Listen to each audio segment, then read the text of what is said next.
Hello everyone, this is Zufar Bikbov and I wish I could greet you with my face view as I usually did. What we're going to work today on is a winter scene.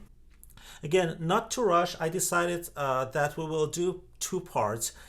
Today we'll start, so we'll talk about composition, we'll talk about drawing, kind of design of possible work, and also probably we'll talk a little bit about the landscape painting in plein air, and also we'll start painting. Then we'll let our layers place today to dry, and next week we can finish painting, because winter scene, there are a number of colors which can definitely go not right way if we paint wet on wet. Of course we need to learn that technique, wet on wet, like to perfection, but let's start just to enjoy slow, the same way as they say for those who climb mountains. You need to go in the beginning especially slow enough to adapt to the rhythm, to the pressure, and so on. This is the image, and you all have seen a reference of painting. Actually, this is a reference image, and the painting which I created, I posted on Facebook a few days ago, and a lot of responses, a lot of likes came through, and I decided we'll paint it. And I will show it to you now. So this is the painting, and it has, as you can see, it has a lot of soft edges. The day was like overcasted day with a little bit of the opening, like you could see in this area, a little bit of warm. Otherwise, a lot of subtle colors of the higher value, of lighter values.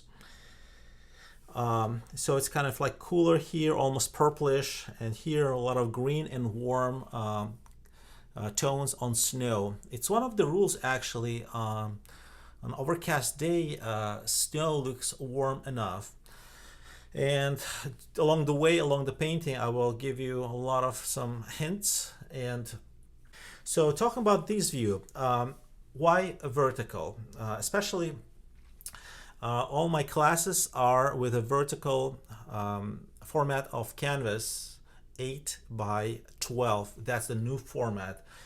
There are a couple of things which are questionable. So if we paint on 8 by 12, it's hard to find frame for this size, and that's true. The second thing, if you study, don't want you really to frame and sell and show on the show your study work, because first they're done under guidance. The second thing, if you go outside and paint, of course you can choose any format. So in those paintings will be your paintings. Not only that, because we have, let me show what we have here. So this is, you have a part of the reference on the left side, and it takes third, and I couldn't make it square, otherwise area which covers is very little.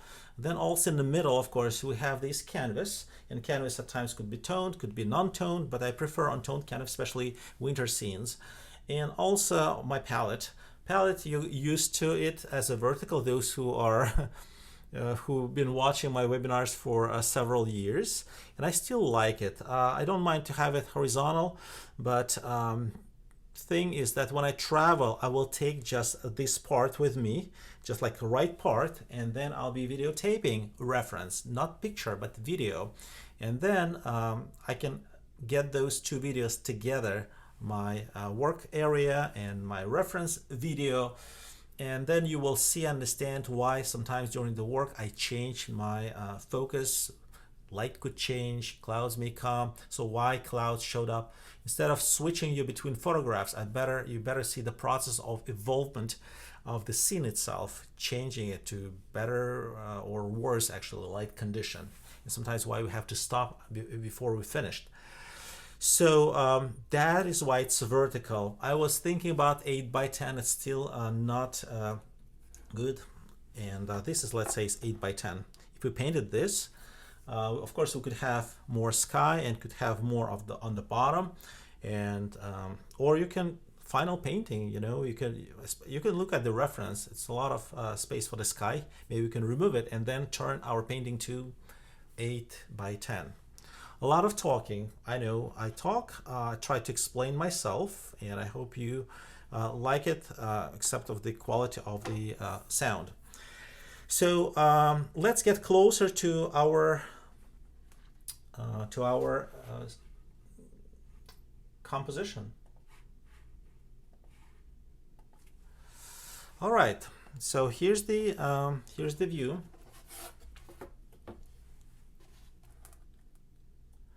And if it's horizontal, of course, I mean, I cannot really show you that narrow. I just want you to explore this scene overall. So you can see here water, kind of greenish, which I really like. It's something first which I noticed in this painting. The second, also, I liked how these birches, which are typical for Vermont, and this area is Belvedere, Vermont. It's kind of more to the north rather than to the south part of the state. And you can see how values of sky and birch bark are close, and the birch bark is warm and sky is cool. And then of course when you look to this area and snow, it gets wet, a little bit of green from the water, and in that area a lot of places have water, like White River in Vermont. It's kind of greenish. So it really adds extra value and a little bit of purplish, almost like halo around. That's what I was first impressed. Of course, I like birch trees coming from Russia, and Russia, of course, not one of the popular things now to state, but I still was raised there. It's definitely a part of my heritage. It's part, I mean, Leviton's work, Shishkin works, and many others who work in 19th and 20th century. I've been really, I love the lyricism in their paintings. So birch trees was something which attracted me as well. Plus, you know, in these days, it takes actually skill to take a picture. I mean, in day like this, when it's overcast, it's quite often we cannot see much of a green here. It turns to be grayish, and because of contrast, it looks sometimes bluish or brownish. So not today, but I will show later how I take my reference images. So if you haven't subscribed to my channel before, please subscribe to it. You always can unsubscribe if there is no value, and of course YouTube doesn't charge you for being a subscriber. And of course at the end of this video, if you like it, you probably will do both. You like this video, put the like sign, and of course a subscription to be sure to be turned on.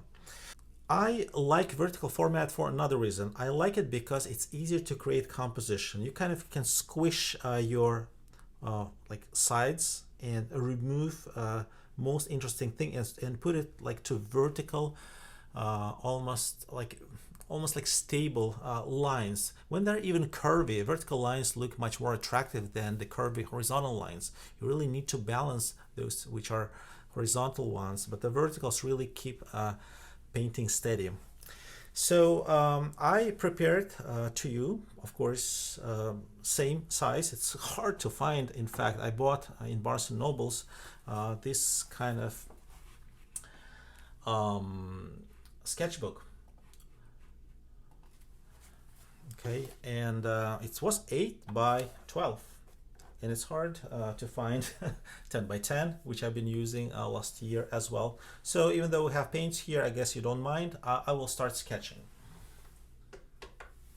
When we talk about sketch, it basically refers to something which we do often drawing, but very quickly.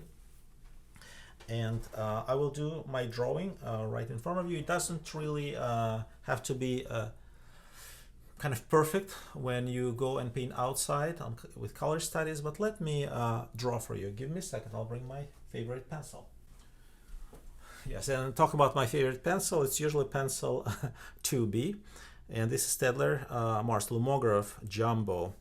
And I have 2B of smaller size, and what I found surprisingly that the smaller one actually works better, just have to sharpen it more often.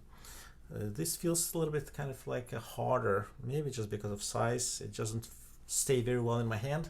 But for you to see it better, let me use it. And also, since you see that overlay reference on the left,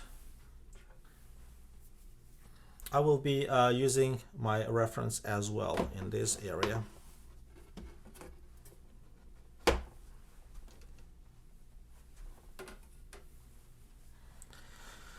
All right, quite often when I sketch, so I have some space around and I'm thinking about vertical format with the ratio of sides with this format. I'm trying to create a composition. Of course, you see already cropped image. Quite often outside, it's wider view, much higher than what we have here. And you can see your feet as well. You can see a lot of like on the right, a lot of on the left. But to make things easier, I will not show you my reference painting at this moment. But we'll start usually with a horizon line. And of course, only when you paint ocean, the horizon line is the same line as a skyline. Here, we just need to have a balance where our horizon line will be. Time goes fast, especially if you were outside, that will just fly. And of course, we get tired outside. We have no place to sit well. It's hard to stand. Sound is really good now. Hi, Zufar. Yes. Hi, Sheila. Good that you joined us. And Liz, yes, glad that you can hear me and see me too. I'm so glad. So we kind of think what we'll have on a higher third, mid third, and lower third. Obviously, it's easy that kind of we can start probably thinking about our foreground, which is those birch trees on the left side, and that background where we have those trees. So our background will define some space for it. Something like this. I'm just trying to schematically explain you how I kind of compose it, thinking about it. The second thing is this big shape, which we have on the left. I'm not trying to actually to mimic my reference painting. I'm just working from my reference image, and it's actually much more exciting than just copying which already was painted. Kind of this mass will be on the left side. And of course I have a choice to get more of it, like invading towards the middle or less. Then of course there's a big shape of these several stems of trees, of the birch trees. It's almost like a bush. And there are of course some sky openings in between them.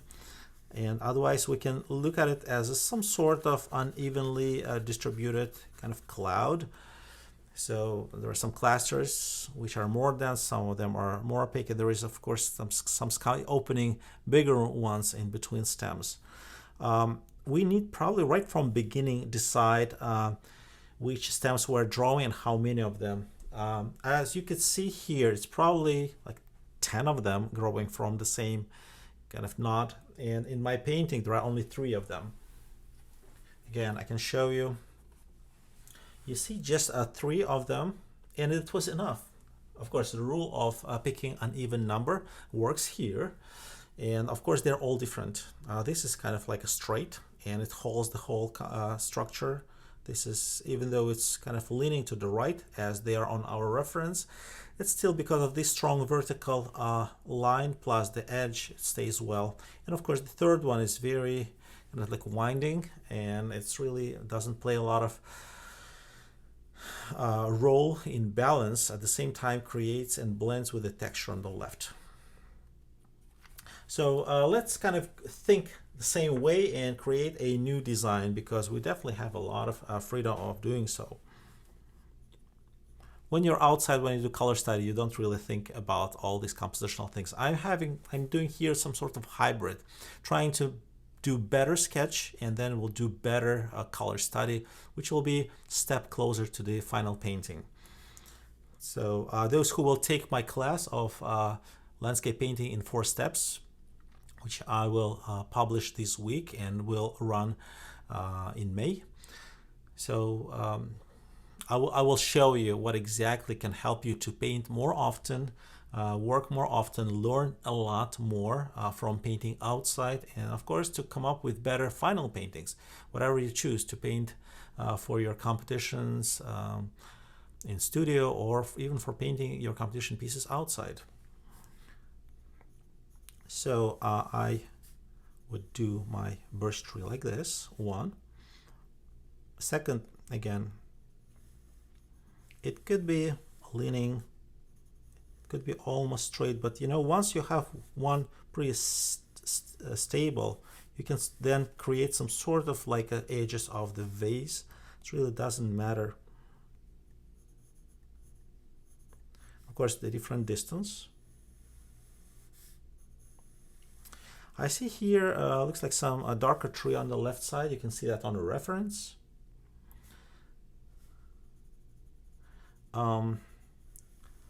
If I was doing color study, definitely, and my reference doesn't have it, I think. I definitely need to include it, because from when I'm outside, I'm trying to bring to my studio as much as possible. If my final painting will be horizontal, I need much more elements there. So now I'm not really working a lot on this cloud, but let me just kind of think where I want more dense areas. Something like this. Again, in details, we can do that during the class, which I will announce during my webinars and through emails. Okay, and then I'm thinking to balance this big shape, I need to put more weight to the right. This definitely will be darker area. Okay, and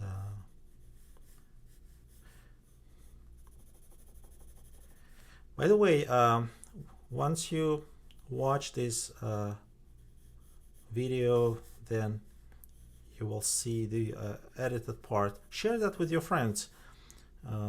Because there is so much information available online. People just, even if they will, if they want to find good videos, it still goes by the word of mouth, and you can really help your friends find my videos easier if you find if you find it worth it, if it really goes well with the style she or he works in. So I really like that part of the hill, which you can see. That why I chose this shape. Again, it's a long conversation. I teach that. I mentioned that during classes. I'm constantly thinking about it when I paint or when I draw, because now whenever I have my brush or pencil in my hand, I always have a conversation with you, with all of you. Even I know there is no any recording.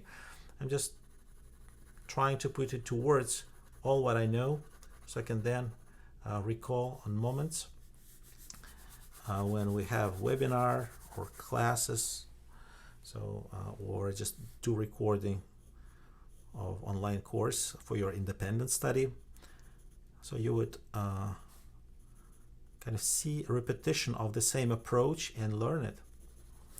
Okay, of course, this is design. I think I'm pretty happy with it.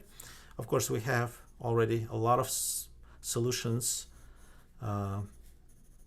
Dilemmas have been solved.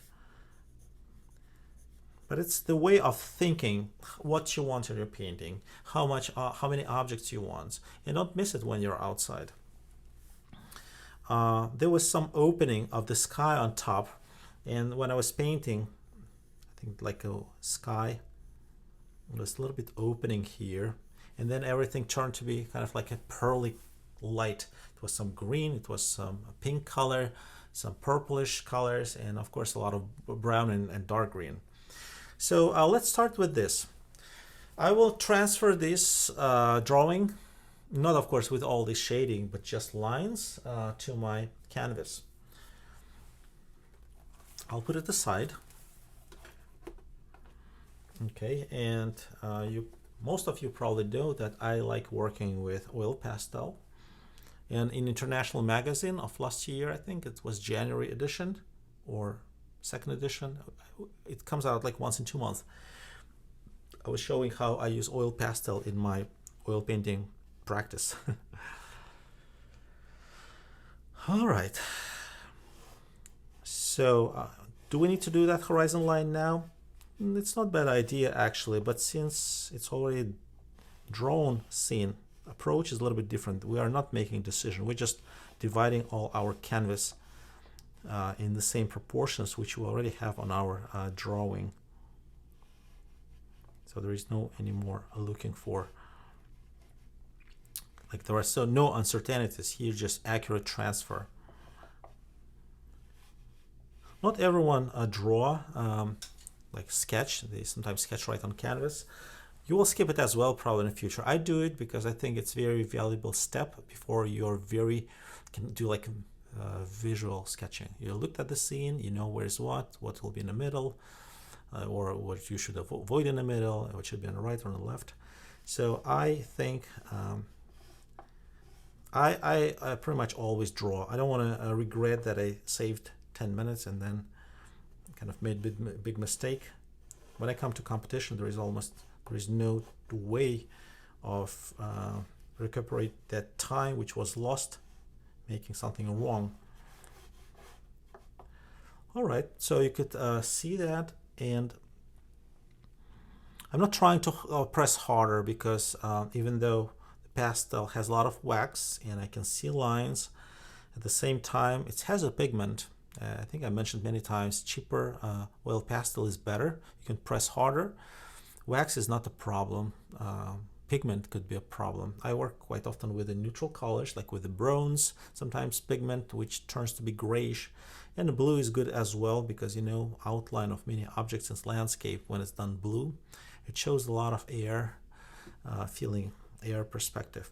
And then, of course, I will not be able to totally copy those stems of trees. I just will create something. By the way, those who are interested in purchasing this study, once we finish it, we have 2 sessions, and I will do probably more touch-ups. You're welcome to purchase it with frame or without frame. I'd prefer without frame because and then you can really re-watch videos having original. So I will talk about that next time, okay? And I will include this darker tree. I don't know, is it oak or elm? The younger.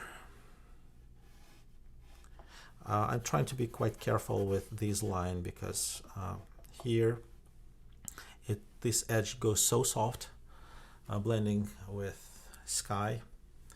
So I don't have any big lines. Just I have those lines just to take bigger shapes and find the first big major relationships between colors and values. I think we're very close to start painting, and quite often I keep my reference image not far, and of course it could be thumbnail, it could be small. Sometimes you can just put it on top of your painting. Many artists put small thumbnail on top of their plein air easel. And so let's start working. So let me find good stable place for my sketchbook. I can observe it as well along with my reference. And reference sits exactly in the same place right here where you have your reference. I hope you enjoy that you have all 3 things in your view. I think 3 years ago I had one winter scene landscape as well, with a river as often. Not in this one. We have running water, and people said that they really enjoyed when we have everything, reference, when we have a canvas right in the center, and we have a palette.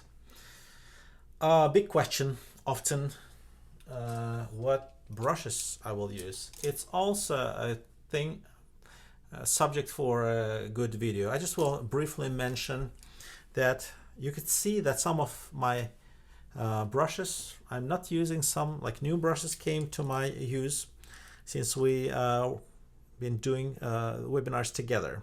Just will mention that I need at least a couple or even more of a stiffer brush. This looks like a soft brush, but it's not. This is a Tucson series of the Utrecht I wouldn't say it's inexpensive, but it was okay. And when you buy it from Blick, you take usually a discount, because when you buy 5 or 6 more brushes. So one roundish and one flat. I'm not using roundish when I do painting in one session. Quite often there is no need. It's too stiff, and it's really damaged the first layer. But you need to start working over dry canvas with some brushes. If you have 2 of them, probably even better.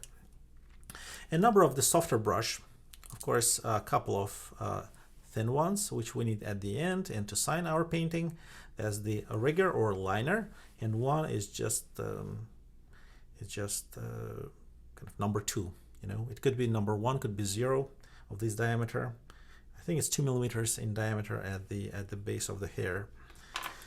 And these are our workhorse brushes, and more of them you have is better, actually, because some paints do not like when you use them after you use the same brush, like for another color, especially blues.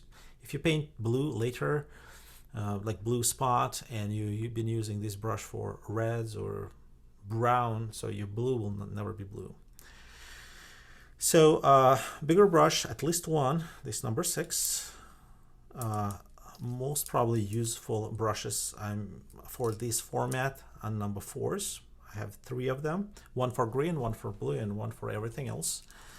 And number 2 would be nice to have maybe 3 of them as well, but at least 2. Again, for greens, I would definitely dedicate that. Green is a big contaminant for many paints.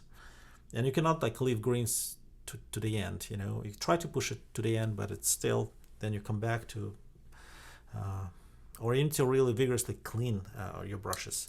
So this I liked, as you remember, a brush which is called Dagger, and I still like it. It's white ivory from Rosemary Dagger. I think other brands do them as well. But I found those which are odd and rare brushes. The fan brush. Fan brush is good for the area of sometimes where we have grass. It creates that also unexpected lines, and it's good for grass. It's good for sometimes for branches on the top. You can go any direction and you create pretty much any design. It's tricky. It's not easy to use, and some of them are stiffer, like kind of this is medium stiffness, and this is Princeton Summit 6100 FN. So I'll be using this. I specifically bought this set to show during the webinars, and I will have a list of these brushes available for you. You go to Blick website by link. I will get probably a couple of pennies from your purchase.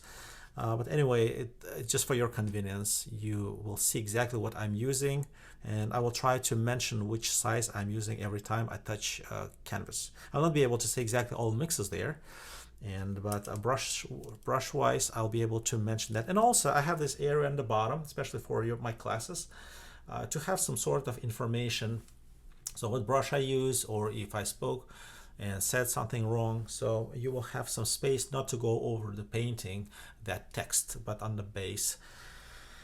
And about my paints, I probably need to announce them because some of you are already starting painting today, and you see a lot of spot here for white. So that's actually arrangement I use most time for my painting. It was influenced by one Russian artist who we've been painting together, and then of course I did some extra modification for myself. So 2 whites. Everyone knows that the titanium white is whitest white, very dense and nice compared to a zinc white. But zinc white is actually great because it doesn't kill color of weaker pigments. Let's say if you have a blue and you want that blue to be intense enough to be seen like mixed with white, go with titanium, not with titanium, but zinc white. Your blue will be more intense. You want to kill that blue, make it much lighter and make it more opaque, of course add the titanium white. Then I have here, sometimes I do, sometimes I don't, area for cooler blues. It could be sometimes the King's blue, But at this time, I have here phthalo, small amount, very small amount. We most likely will not need it. It just was sitting there from the previous, or from the previous painting session. Quite often I put there also a Prussian blue, which is very close to phthalo, not just as crazy and strong as the phthalo. Then I have here titanium, ultramarine blue. And somewhere in this area, I often have a cobalt blue. I know everything gets more expensive. It's possible to survive without cobalt in painting. At the same time, financially, it could be quite hurting, because one cobalt blue, real cobalt blue tube costs like 2-3 tubes of the different paints, like ultramarine. Then I have here that kind of blue, which is good for sky. And that could be cerulean blue of good quality, and manganese blue, which is also based on phthalo. It's a very small amount with some additives.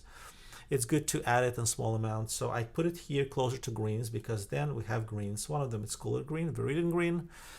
Phthalic green, no, probably not. It's possible to paint without any greens. It just will take more mixing. And again, I don't like mixing a lot greens, except those scenes when we need to paint in summer a lot of different type of grass. So I have viridian green here and olive green. Sometimes I put here another type of olive green from Gamlin, which is the same as we use a lot in Russia, but you can use mix of this with probably with a small amount of white and yellow ochre, and you get that kind of lighter olive green. Then a variety of different yellows, cadmiums. You can go with a cadmium pure, a real cadmium, or you go with a cadmium free, which is not imitation. I've been participating in testing of these yellows and orange colors and the reds cadmiums. They are very good in quality, those which are produced by Utrecht. So a cooler yellow, warmer yellow, lemon, cadmium lemon yellow, and cadmium middle yellow. Of course, I can go with it deep as well, especially in summer scenes. Not this time. Unique color. I don't think it's correct that if you mix your cadmium red and cadmium yellow, you'll get the orange. Orange has very special optical qualities. I use it a lot in addition, in small amounts, quite often to make sky warmer, or to get variety of the greens and so on. Even mixing this paint with blue and with the greens create very unique, nice brownish mixes. Two, our browns, light ones, yellow ochre and raw sienna. Here I have umber. I believe this is umber, raw umber. I like it because it's kind of almost gray when you add it with white, but it's cool gray. And of course here I have Mars or iron brown transparent. Here it's most inconvenient to use a corner. One of them is strong pigment, which is called alizarin crimson or alizarin permanent. Or I'm not using just regular alizarin crimson, or it could be alizarin crimson permanent or alizarin permanent. And some violet, it's okay not to have it. I just had it on my canvas. I didn't scrape it off. I probably will not use it much. And of course cadmium red, not using much it with white because it creates that pink color, which often looks like Hello Dolly, that kind of pink, or like the Barbie pink, something like that. I really don't like it, so I put it here. I will touch it sometimes when I need pure red, or in mixes, not without white, when I need to make greens warmer, etc. So very little use. If you don't have your cadmium red, you can survive without it, because you can create very nice mix of the cadmium orange with alizarin crimson, and you get very bright, nice reds.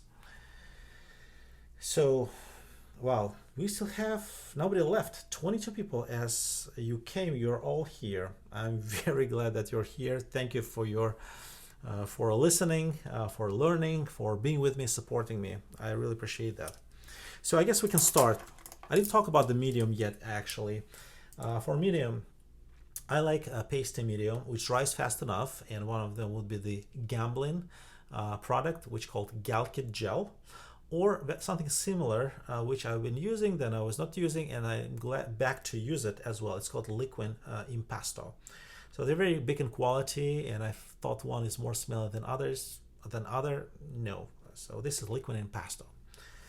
And here I have one of a thinner drying, fast drying a medium, which is a Gamblin. Again, a product which is called Galkit Light or Galkit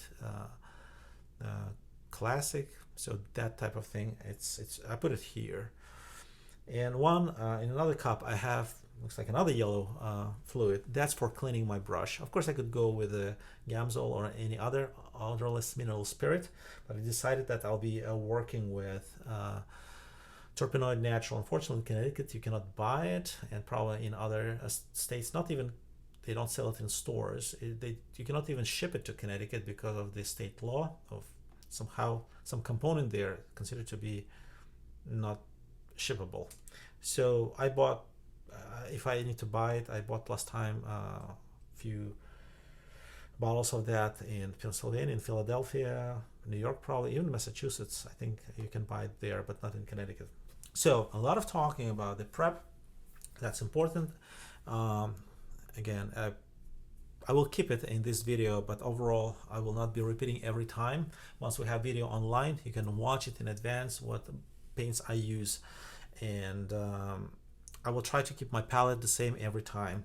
So you don't buy like those tubes which we just used once and then like it was expensive, etc., etc. I don't want to really upset you with extra expenses. You better buy more and better canvas. So as I mentioned, I go with a stiffer brush, and the stiffer brushes are these ones, and this could be, of course, sorry for the noise. It could be a bristle. That would be absolutely fine. I use it often, especially when I need a bigger brush.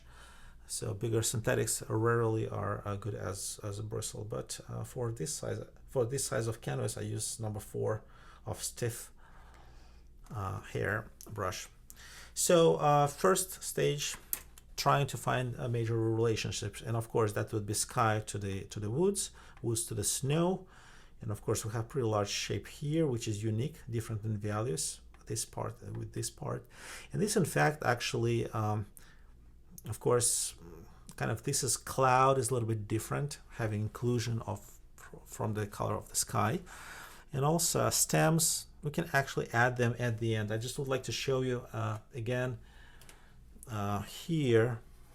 I added my stems later. I did not really put them right away. I just left some space, and I think I worked on toned canvas. It probably was already some painting on it, so I really tried to use the color of the canvas which was already applied. And of course, if you paint on painted canvas, don't forget to apply retouch varnish, like yes, that's a technique thing. Otherwise you're painting on top of it will peel off from your old layer of oil paint.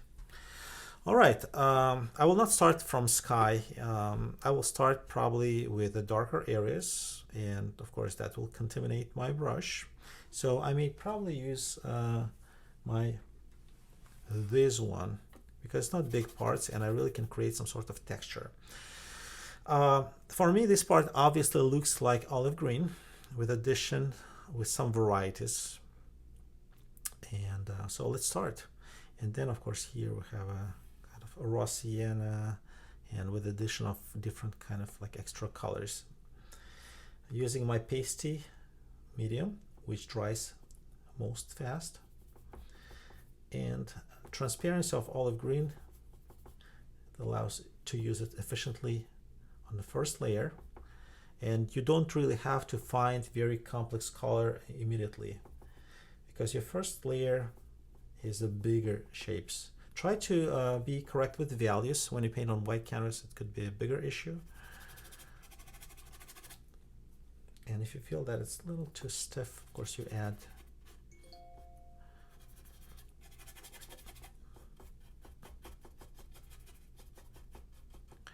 value will be probably wrong because you're comparing start painting without any environment. I think those trees behind a little bit cooler, which explains some perspective thing. And then of course we have here some trees which are hidden by branches of birch trees, and they look warmer. They look actually kind of almost reddish. I'll show you.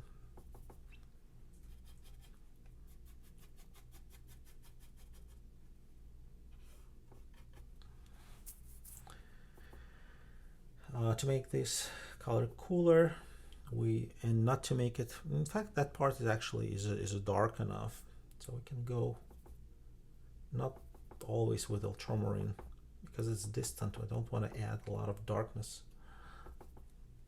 This will paint it.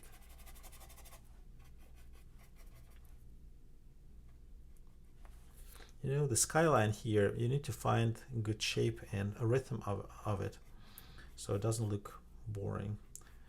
Again, value-wise, for me, it looks a little too light.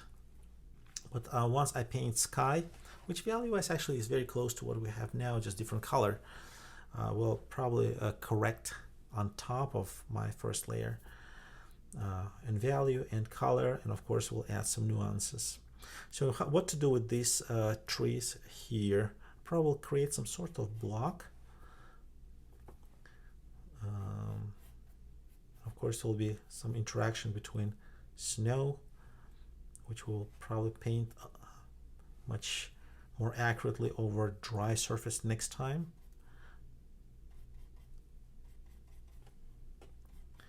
At about 8 o'clock, we'll do some little kind of break. You can drink your coffee. I will not be painting. We'll probably do that 5 minutes during my class. I plan to do that maybe 5-10 minutes break, so people could have, if they want lunch, have coffee, go to bathroom.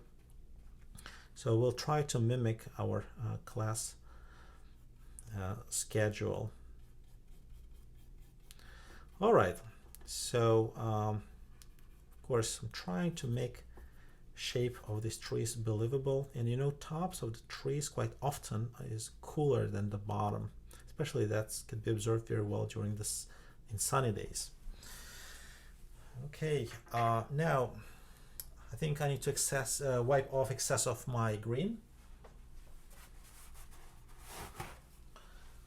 I will try also to show when I clean my brush, because often students say like, oh, we don't see when my instructor clean brush, I cannot understand so why his color is different. It's different because of, yes, because it's after wiping you can add more color on your brush. It's still kind of greenish here. I will try to go around, but you know, that greenish, brownish green, rather, I would say, I'll try not to over mix it a lot, because you can understand that of course this crown of the tree in winter, it's really doesn't it's also every branch catch some color and light from the sky, some reflexes from even from trunk of other trees. Of course, going to the left, just to follow rules of perspective, I will make it more pale. And when I have here my alizarin crimson permanent, I think I better go with a small amount of ultramarine and add some white. Shall I go with this white or that? Looks like this area should be opaque enough. I don't afraid to lose intensity, so I'll go with the titanium white. And of course, you see if it was a decision, it was a mistake or not. If it was, of course, you correct. I'm already trying to create complexity of color, so why not? Once I already have on my palette some variants of the color. Sorry for the noise. So what else I will do?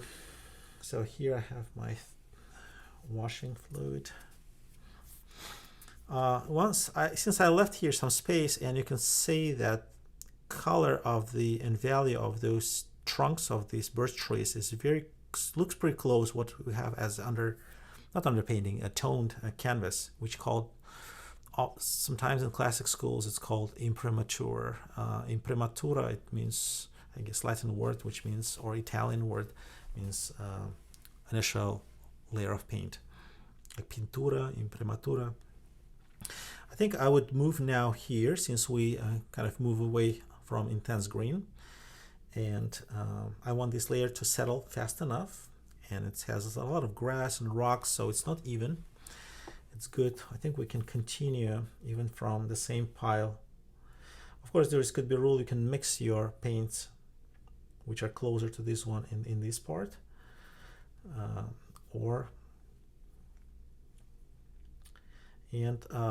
don't want it to be very intense yellow.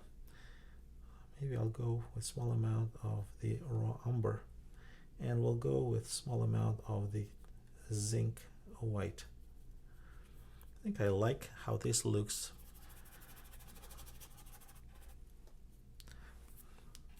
It's pretty accurate color for dead grass. Of course, trying again to find a bigger shape. It's very odd shape, but to make it more believable, you have to track those rocks, I think. If we create some sort of good design of those rocks, which are barely visible, can create some more believable edge of the water, if I can call it, because water is covered by snow and ice. That color, which is good to mix with this type of muddy color, is violet and purple. Looks like some sort of red grass. I will add small amount of alizarin permanent, and we'll create feeling of that grass behind these birches. You see now, even though it's plenty of details, it starts looking like a bigger shapes, and I'm pretty glad how it looks at this moment. So how about this tree which is on the left? Even though it's gray, we can say it's brown, but it has a lot of green in it as well. So we will probably find some color which is close to that one, the olive green, and this amount,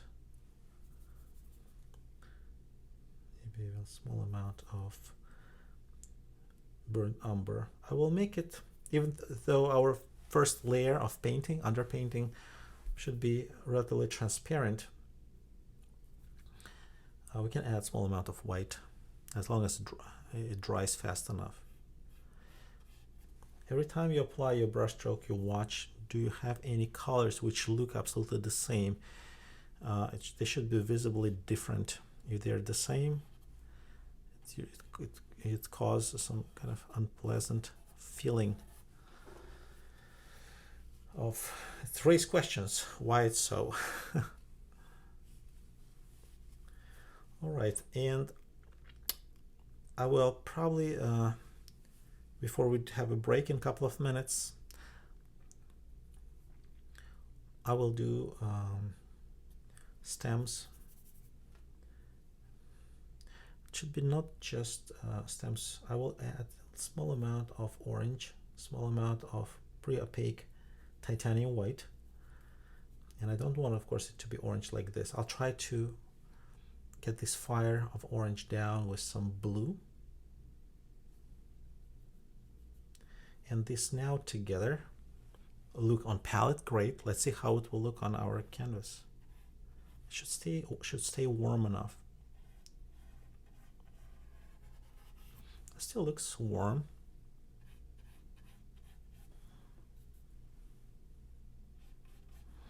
And later we can add more of a yellow. This is not our last approach.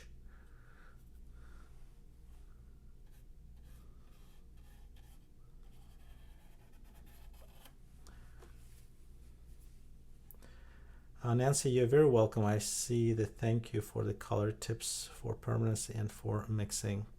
And Linda wrote that appreciate all the prelims colors used, brushes, mediums, as well as our first layer of the application. I don't know how long this video will be online. The whole idea, yes, probably time when we start our break. Let me just talk. I don't need the break. I was waiting for this meeting for quite long, much longer than you. I mean, I knew that it will happen, and you just learned today that it's happening. I just would like to mention that, yes, that what exactly what I was talking about, I a little forgot.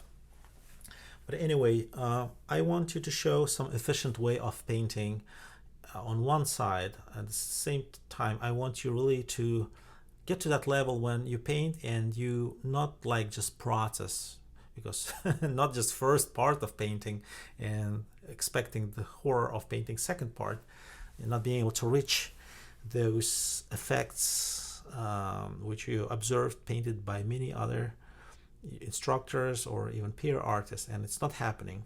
I don't want you to go through that horror. I want you to practice more often with more confidence, and I want you to learn.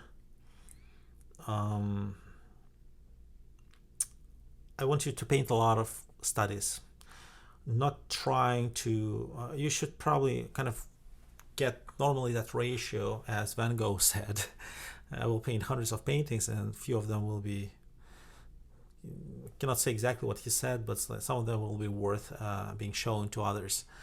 So if you will be painting, you're going outside more often, maybe like every other day, and even in winter, maybe you'll be painting a flower with on the window, and the winter is behind your window. It's still not fresh air painting, but still painting from direct observation under the direct daylight.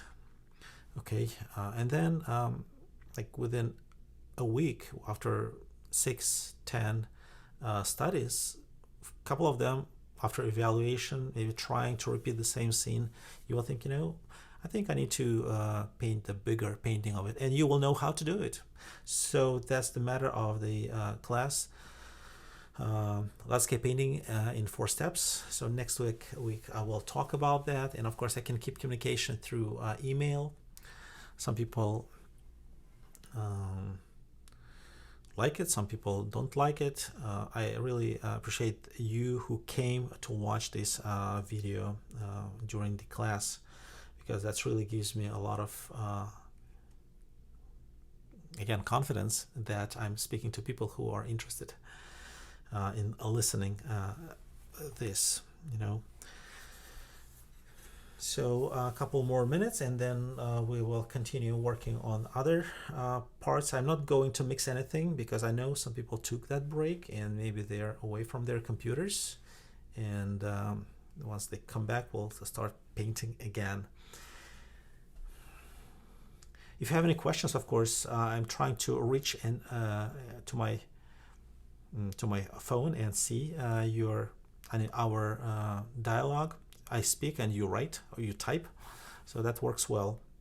Again, I really think we'll have a good video, except of the sound in the beginning, which I think I'll be able to fix. It just will take extra time.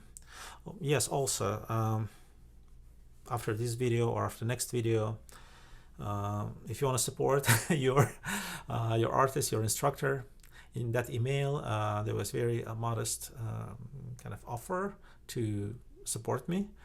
Buy me a cup of coffee. I drink coffee or I can use it for something different, maybe for lunch.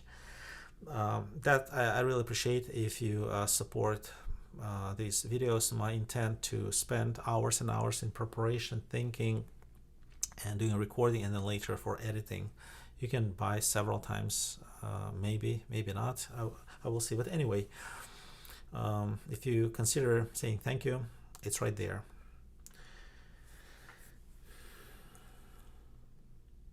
I don't see any new questions coming. And again, as I see, yes, I'm just checking how this video looks like. This part will be cut off See, there is a little bit of the delay and lagging. I don't see any update on my, yes, I see now. Yes, it's probably about like 30 seconds delay. It's not too bad. It's really worth for the quality of the image. Colors which you have on your screen right now are brighter, and most likely I'll be able to make them cooler when I paint. I mean, not when I paint, when I will be editing. That's a possibility. I will see what's possible. And also you can see that your reference image on the left is cooler color-wise than the canvas which I have. At the same time, I edited the warmth of my iPad, and I think it's pretty close.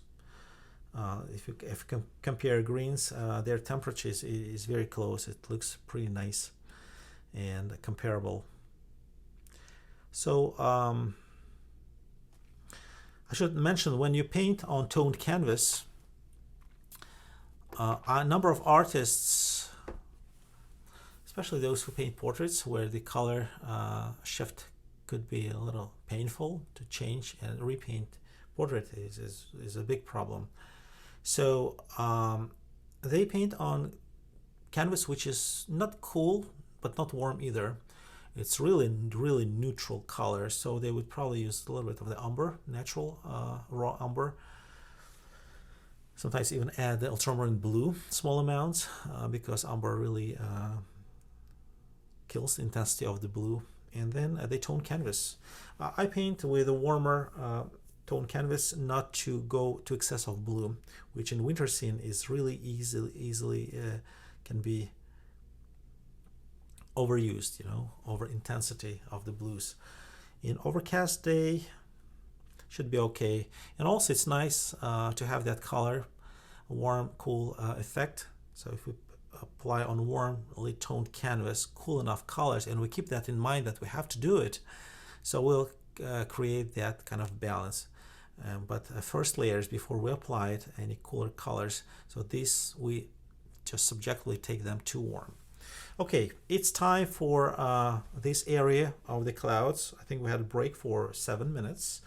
So I hope everything is back to their computers.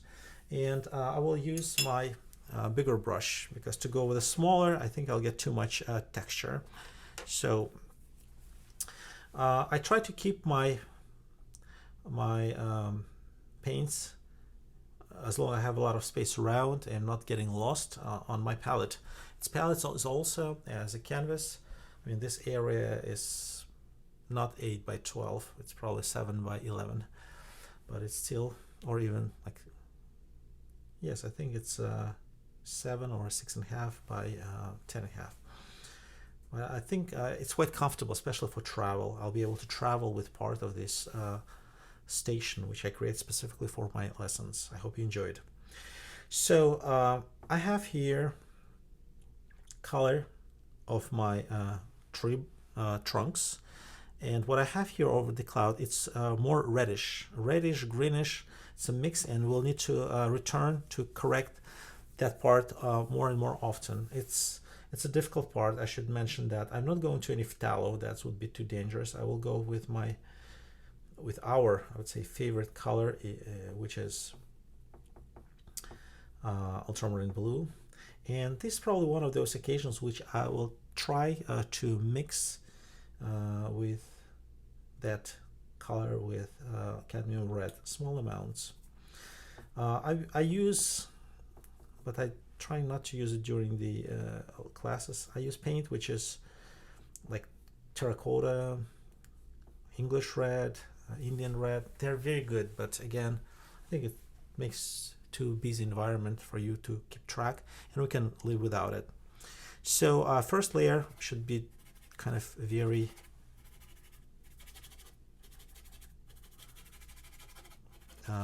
thin. I'm already trying to create texture, and it looks like the mix came kind of blue, but if you look at the reference, actually a lot of blues there too. It's just a close interaction of the reds, blues, very light, quite opaque, and then warm stems of these birch trees. Be careful not to touch a lot of green. We don't want a green in sky in this part of the year, unless we have here evergreen trees. We don't have a lot of brown also in the sky. Not a lot, but at all.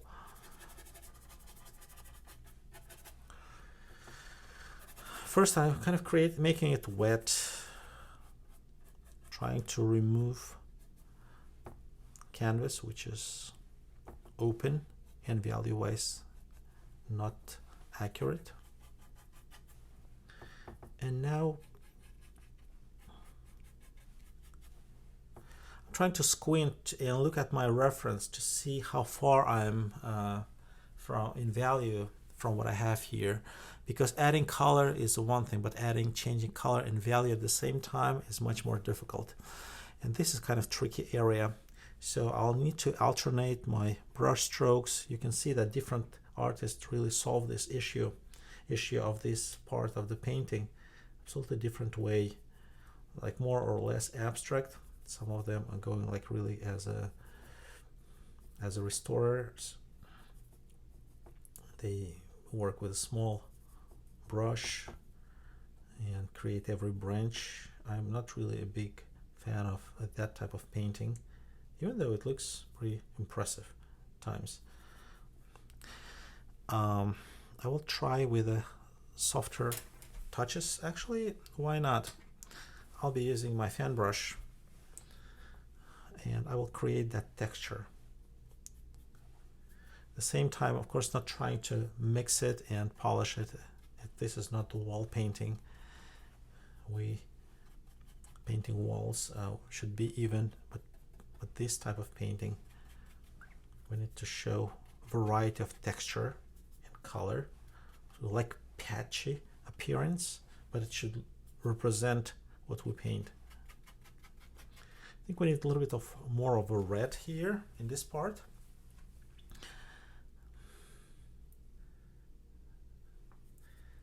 So my liquid impasto, again, a substitute for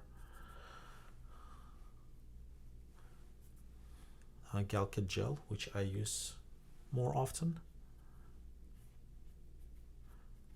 It will help my paint to settle quick enough. Today is not a big issue, but when you have to finish painting, as my painting which I showed you was done in one session, I really want my layers separate and dry, at least settle fast enough. Once I'm not going to come back immediately to this part, I will work on edge. I will make it soft. And of course I'll be touching some brown, so I'm not really going back much, just trying to connect my above the woods area. Now, you probably can feel that because of this line continues here, this is also part of the crown. So I have to make it soft enough as well, and introduce that color. I mean that color mix which we've been using, mixing it with that reddish brown which we applied first. So you kind of feel that this is semi-transparent part, and this is in front, and behind is those woods, which are in fact green, which says that the crown of these mini birch trees, more than just 3, is much denser than we could imagine.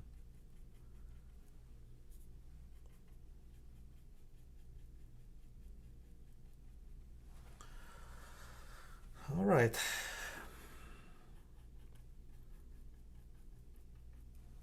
So there is also a number of, I think some weeping willow, something else is growing over there. Let me create now that complex texture. I'm adding that greenish mix which we had left over after painting, I think, this part and this part.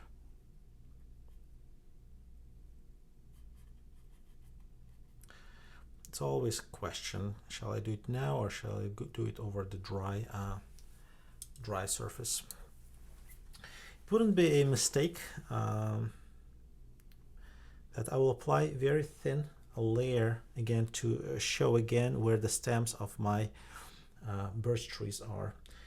I'm using again a small amount of the orange cadmium, and it should be more on the yellow side, maybe a small amount of the yellow ochre. And to make it opaque, I'll add, let's see what's happening. But you can see against the sky and whatever that all crown, these stems are darker. They're not lighter, even though you say white birch should be lighter. I think value-wise, we should go deeper. Let's add a little bit of more purple, and maybe a small amount of the raw umber.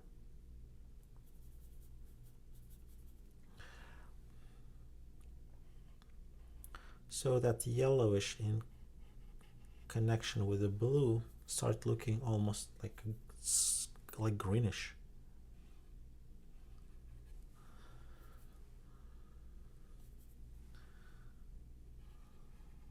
Just remember, this is our main stem.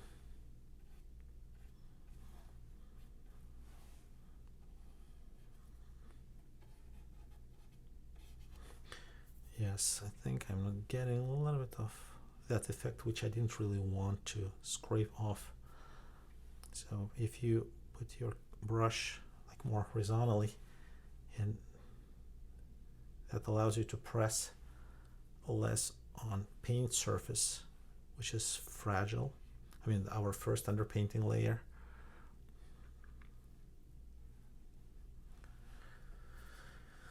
All right, we'll now work a little bit more on this one.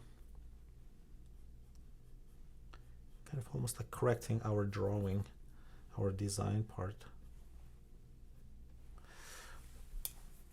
I think it's good time now to work on sky, and then after painting sky, we'll see how far we are in amount of blue in a part of the crown of these birch trees. So which paint I will use? What brush will I use? I will try to clean. I wish I had. No, I think I'll take cleaner brush. This is bigger size. It's number 4, not too big. But I think I'll be able to apply paint quite thinly. Not thinly, I would say the thin and not as thick, but thick enough. I'm talking about the thickness, and we'll see how this part will change.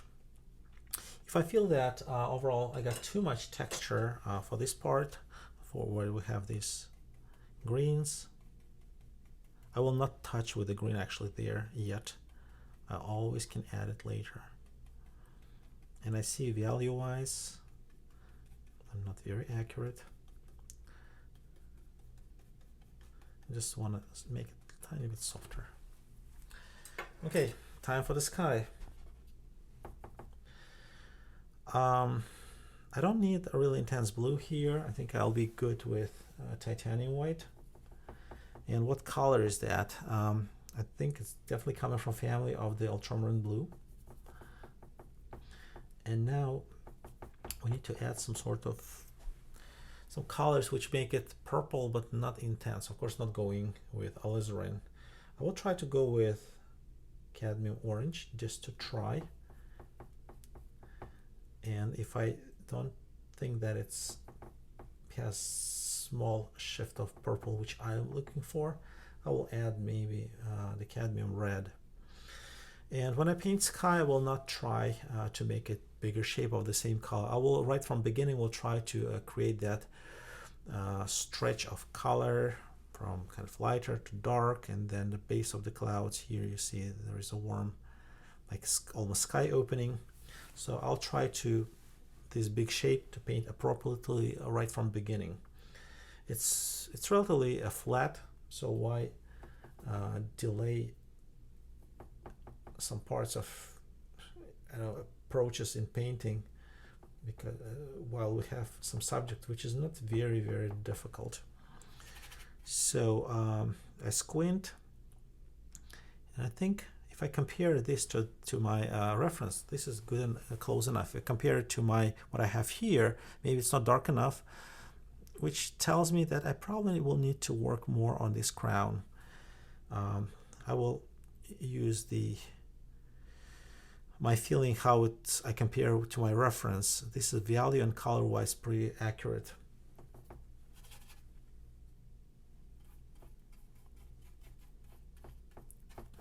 Trying to be very careful around greens. I can maybe do that getting very close a little later. And then the bottom of the cloud, which is I think cloud mass is here, is cool and dark. And then when it goes higher, I think it's even gets some lighter, even a greenish color, I would say.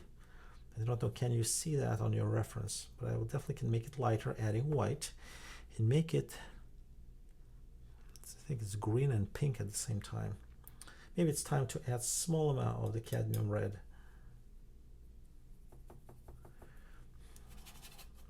And maybe more of white, not to kill it totally, adding zinc white.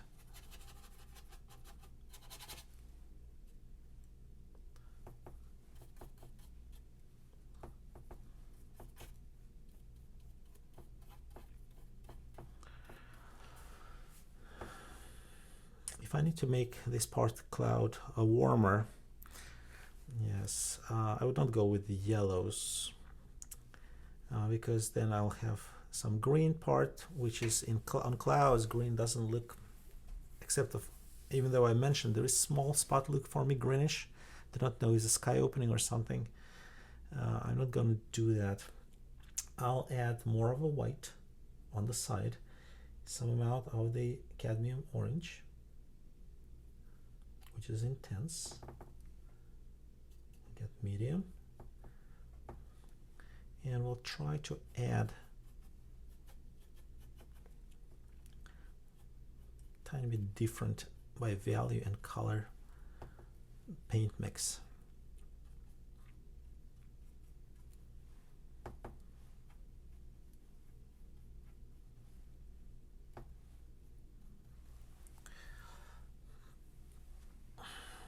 Okay, once this is done, still not going over this area. I still want to keep my brush clean enough. Of course I can wipe it, but still if we contaminate, cleaning will not be much helpful. I'll need to take then another brush. I will go to the bottom, and at the bottom, as you can see over here, there is some kind of greenish, I think there is sky opening. Now I'll create that green, not with green. I will go with this small amount of the cerulean blue type of thing, and now I will add a small amount of the cadmium yellow lemon, and I'll try to apply this very kind of carefully. I'm adding small amount. I see there greenish, I see there tiny bit of pinkish color.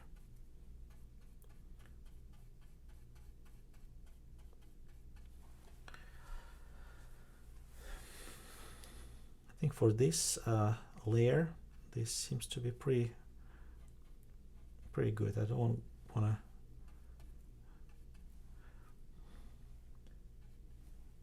add more paint. Let's see if we go here. If we add more paint, we'll have too many paints together. It will become so complex as almost gray.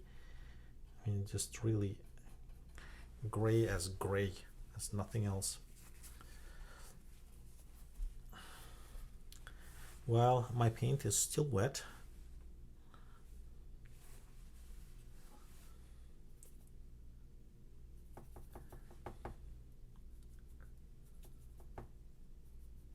Try to create base of this cloud. I want to give some kind of like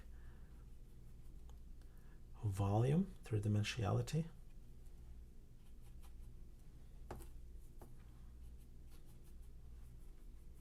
Since we have already here some amount of white, adding blue is not that dramatic.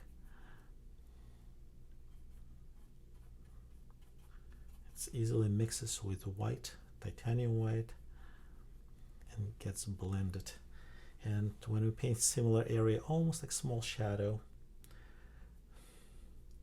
we'll go with that small amount of green, getting more of a blue, cerulean type of blue.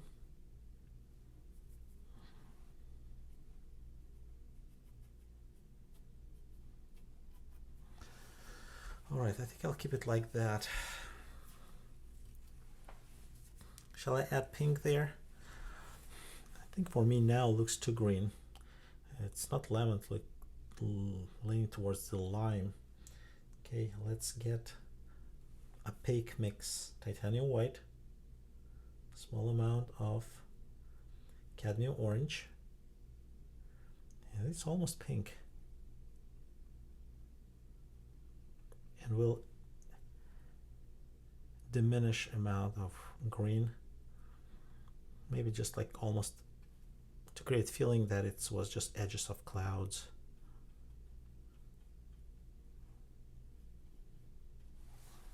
All right.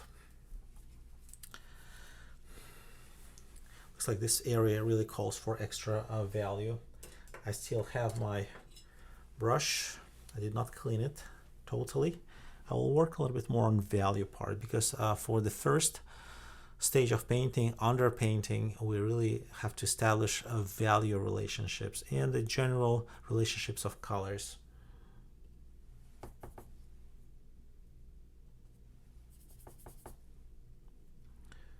More of reddish, greenish. Can now compare.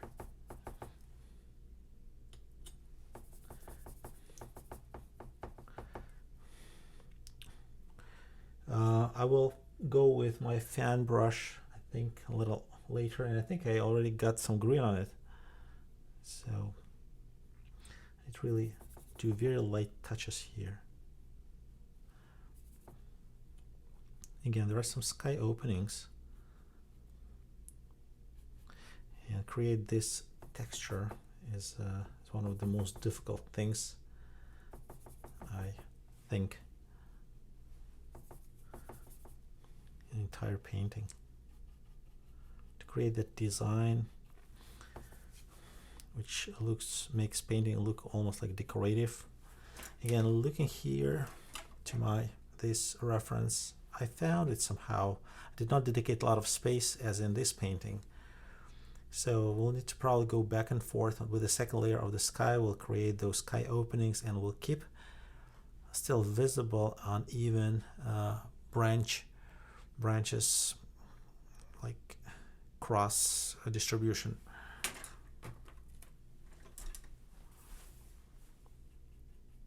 Very hard to do it from first.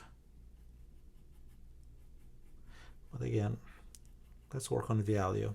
Even though branches do not go all the time like this way, but we can go with, as Metcalf was painting, having one or two direction for our brush strokes.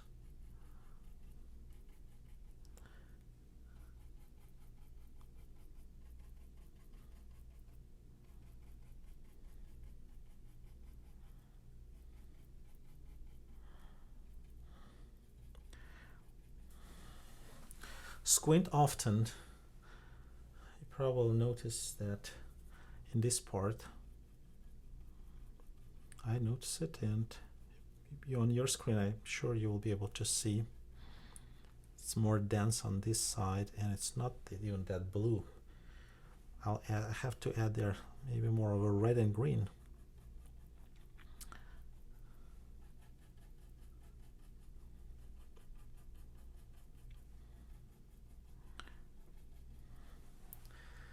I think value-wise, I'm pretty satisfied.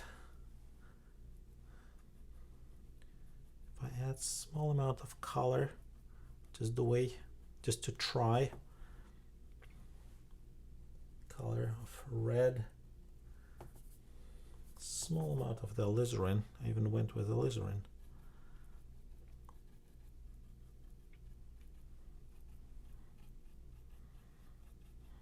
Looks very decorative. I'll try to remove it later.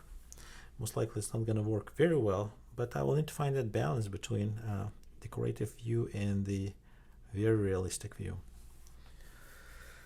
All right, there are some branches come even down here. I will not go with that long one, but will create with my reddish at the same time purplish cool paint. Shall I follow the same direction for brushstroke? No, it doesn't have to be always like that. It can go up and down. I like the Art Nouveau design, so it can go more to the vertical or too much to the horizontal, much more to the horizontal. It's up to the overall flow of the painting.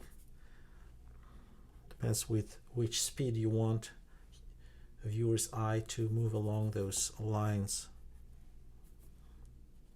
Again, this layer is very thin. It's really a big help when you paint outside and you want that layer to settle as quickly as possible. Outside, of course, with fresh air, unless it's winter, of course, with sun, even in cold weather with sun, in sun it may dry faster.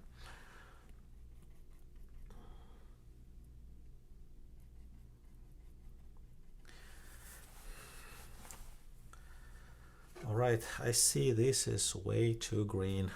I'll fix it. But overall, the big mass of the cloud of this overcast sky looks much better than before, which was very warm.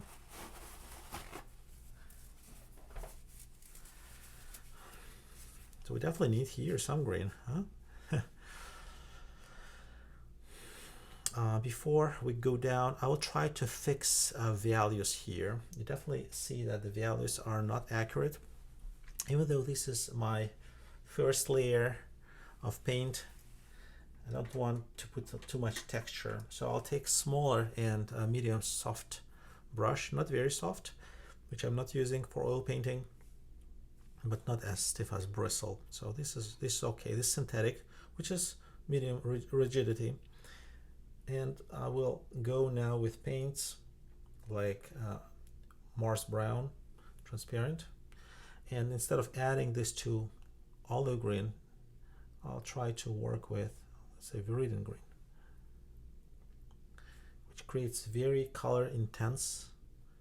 I mean, not very, but much more color intense mix. In evergreen trees, shadow, deeper shadow is very warm. First, because there is no reflection from the sky, can reach that part. And the second, because there are a lot of dead branches.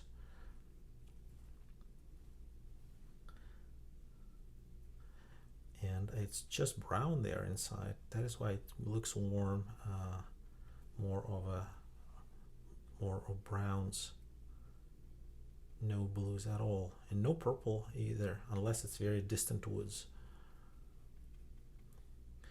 Okay, the value wise, I think this gets much more accurate. What to do with these tops? With tops,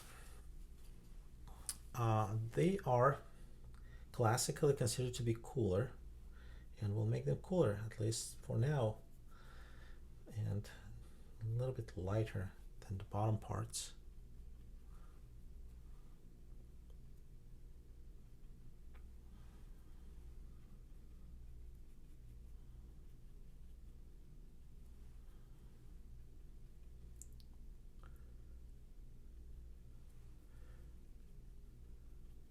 Of course, we'll need to spend some time, good amount of time, to correct somewhere colors. We need to add variety. It looks like this tree on the right side is more brownish overall. On the foreground, I see, wiping my brush.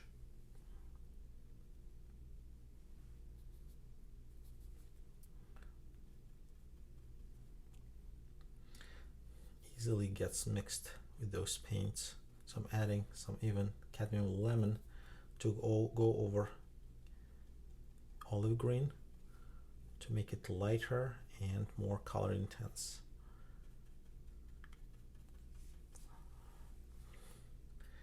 We passed an hour and a half. I think we'll have maybe another 15 minutes. We'll work on this part and we'll be done for now until next week. So the greens, I mean browns in this area, it's mainly because of branches.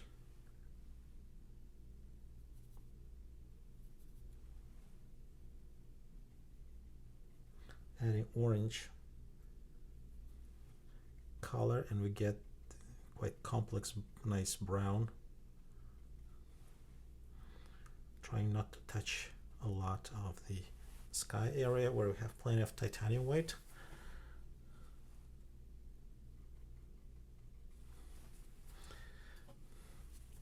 And distant woods. Don't have much of a green here. Maybe we'll add small amount of alizarin and mix with greens. It creates cooler, even though it's reddish, but since the alizarin itself, yeah, this is pretty warm, but let's add some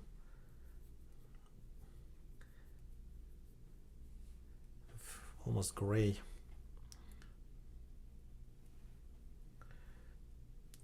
You know, once you made this complex mix, kind of you realize quite often it's not just one color plays there. It's a one brush stroke of one color next to another brush stroke of another color. Then together they create this complexity. All right, I think this looks good now. It looks crazily green on your screens. Plus, of course, handle of my brush is also very green. All right, I overall like how this line looks like. Let's decide what color of this water, of this lake, which goes along through the snow and ice. I think it's quite almost purely Viridian green with white. Let's make it more complex. We don't need a lot of intensity. Of course, please don't use the phthalo if you have any phthalo green, and not even phthalo blue. It looks dark now, but of course we'll be softening all those edges with white. And if you look at the reference, some parts of it's warmer because water, even though it's greenish, but there are some dead leaves. And of course the bottom of the lake, despite of water, is still not green. I think now it's pretty safe to go with paint impasto. If you think that this snow here is white, it's really not white. It's very complex gray. It's quite warm. Since we have already our toned canvas is warm enough, I will mix something with some gray with adding a small addition of the probably raw cyan will be a more appropriate choice, which is on the reddish side compared to yellowish side of yellow ochre. And also I would like to correct here the line so we don't have this piece just flat. Let's do it before we apply plenty of titanium white mixes.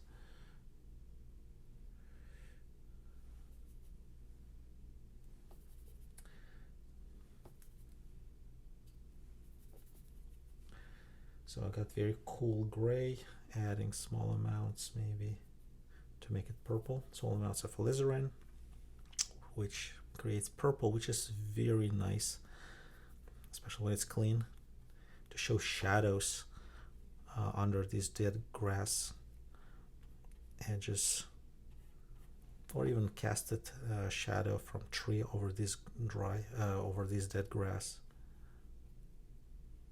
Those rocks, and then over there it's almost reddish. Looks like I'm going to details right now.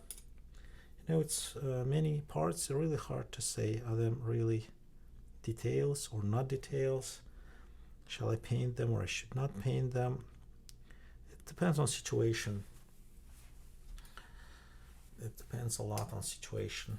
While I have this mix, let's add a little bit more paint where the ground, the soil is exposed, and even some small ice and snow visible on the left side.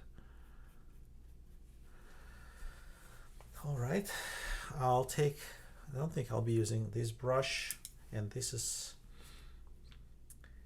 yeah, I think I'll go with this brush, which is stiff.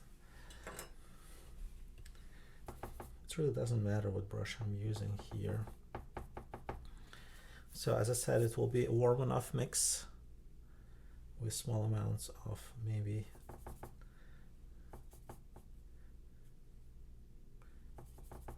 of raw sienna, small amounts maybe even of purple. No, this is too artificial.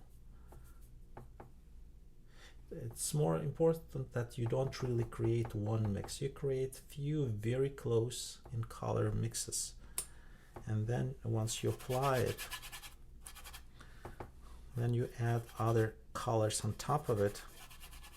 You create feeling of a snow.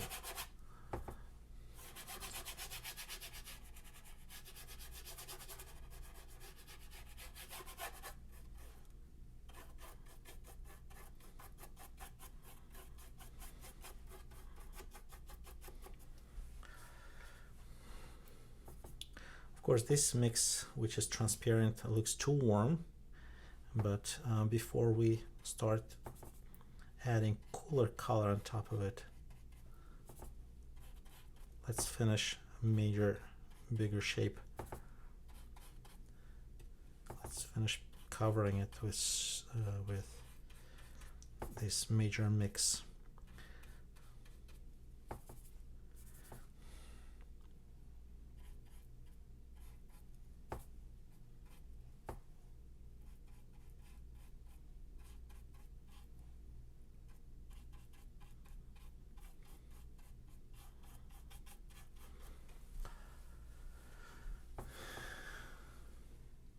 You can see that the reference which you have on the left so much cooler.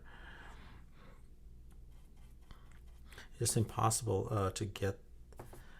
Next time I think I'll make several of those references, and according to how computer gets them together, I'll be switching between them and choose the most successful version of it. Trying not to move a lot of green from just touching it. And here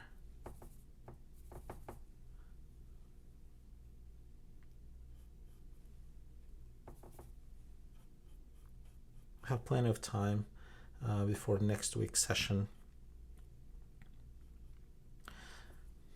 Week after that, I'll be in Wyoming, and if we do webinar, that will be webinar on the go. I will try to do a pre-recorded session. I just will be commenting.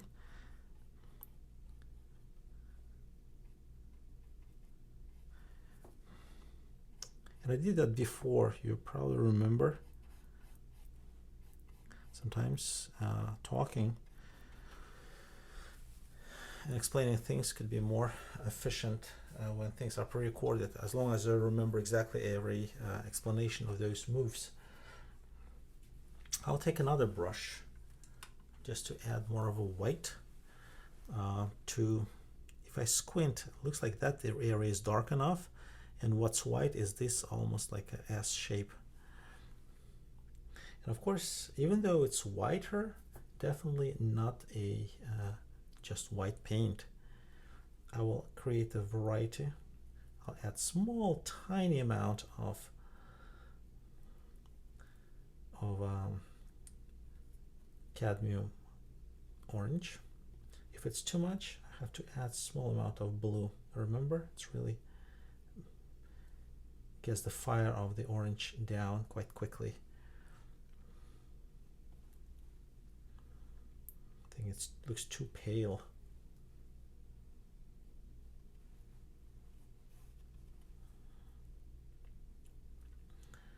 And another version of the warmer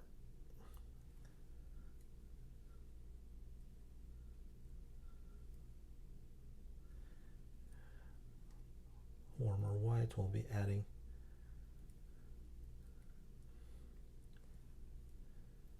raw sienna. We rarely add not raw sienna, the yellow ochre. We rarely add yellow ochre when we paint sky, like clouds. But for snow, it works absolutely well. It's good color to show reflexes on the snow, like on blue within blue shadows.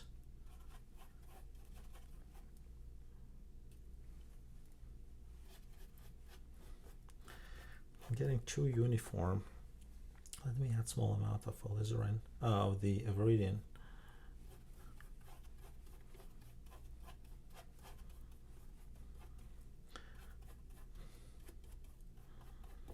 To create that pearly effect on snow, of course, should be green and something close to pink. Of course, cadmium orange works very well to create that very muted, nice, beautiful green, pink.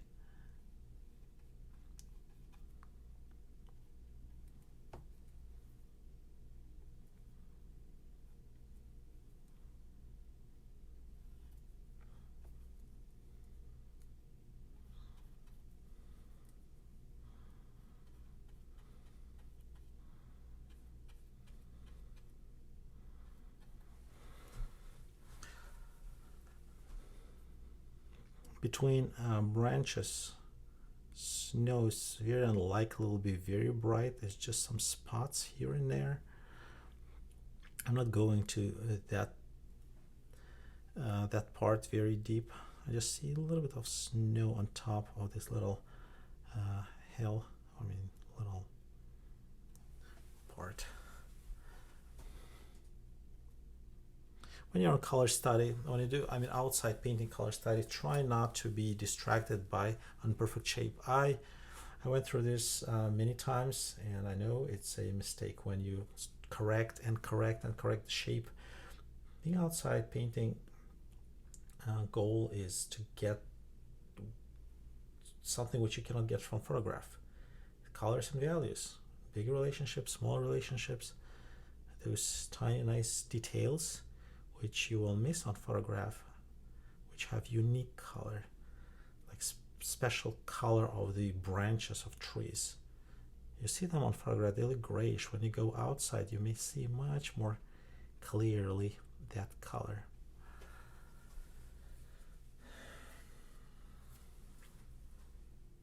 And on snow, we don't use this mix with cerulean. Very small amounts. Could be here and there, but not in big amounts usually. In fact, actually along this lake, maybe that's the appropriate blue. Otherwise, all that green, just too uniform.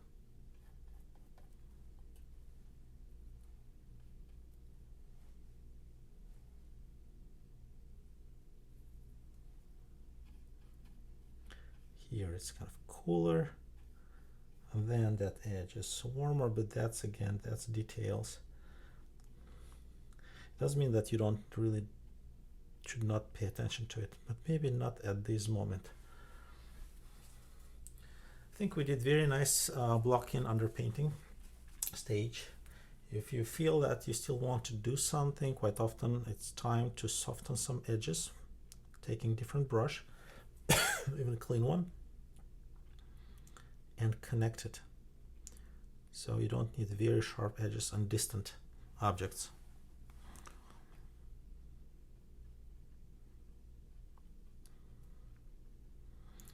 Because you'll need to wait a while before next class comes, next webinar comes. Of course, the shape of these trees can be trimmed once we paint over this sky.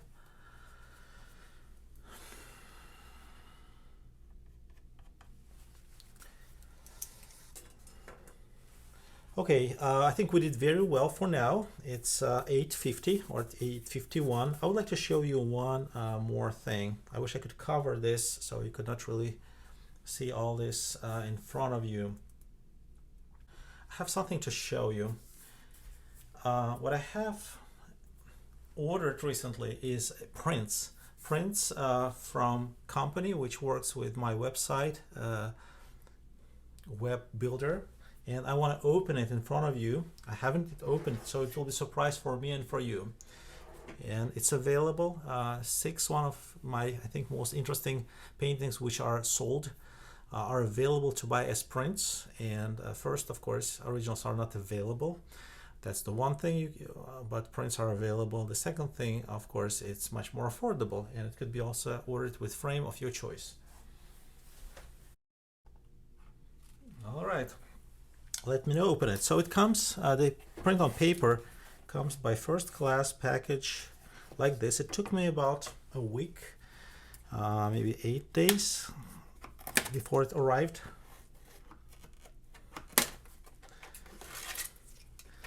And I guess this is roll on print on paper. Of course, I remember how original looked like. So it comes.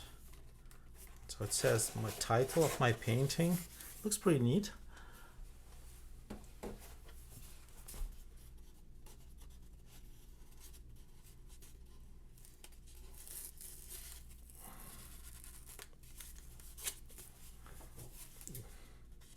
I do not know exactly where the package ends and where print starts because everything's paper. But I think this is definitely is not a print.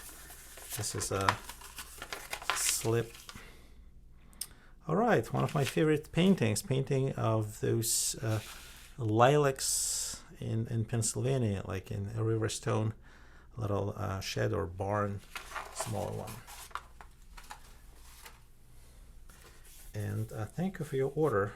You're very welcome. I ordered for myself, and it will be given to someone.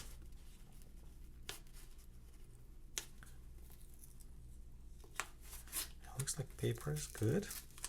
Again, it's probably still packaged, the print itself sitting somewhere inside.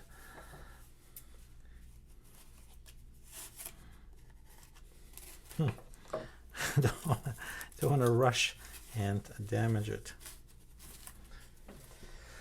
Well, tricky. Oh, I have a palette knife, and palette knife actually can be probably very helpful to open this. All right. Wow. This looks pretty nice. Print is pretty of good quality. It did cost me about, I think, with the shipping and everything, about maybe $70.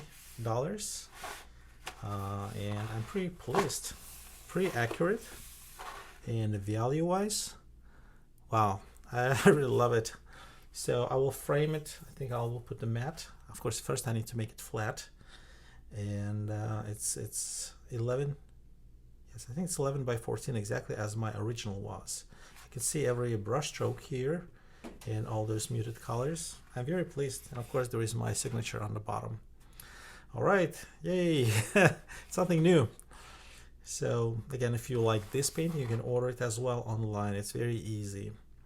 Let's see how print on canvas looks like, because of course there are two major surfaces you can order this print on paper, and then you can have a bigger one for better price, and it will be matte. Well, of course you need to frame it. You can buy more affordable frame and to save some money and still have your print look great.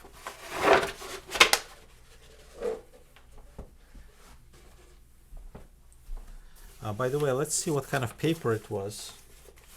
Paper which was used, which is very matte. It's a Hamimul bamboo eco paper. Okay, very good.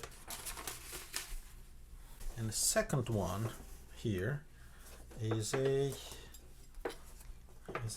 bigger one. Something big. Haven't opened it yet. Okay, this is a floating. That's a package. That's cool.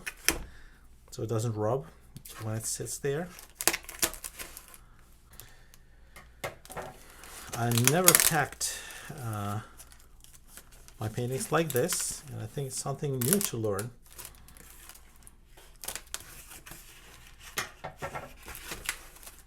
Okay.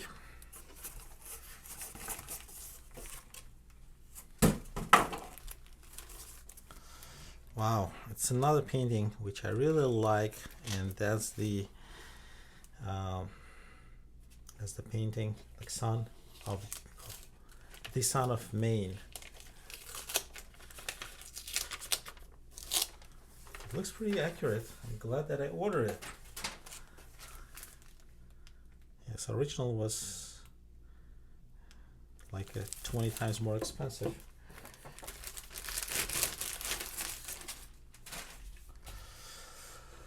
All right, I'm very excited.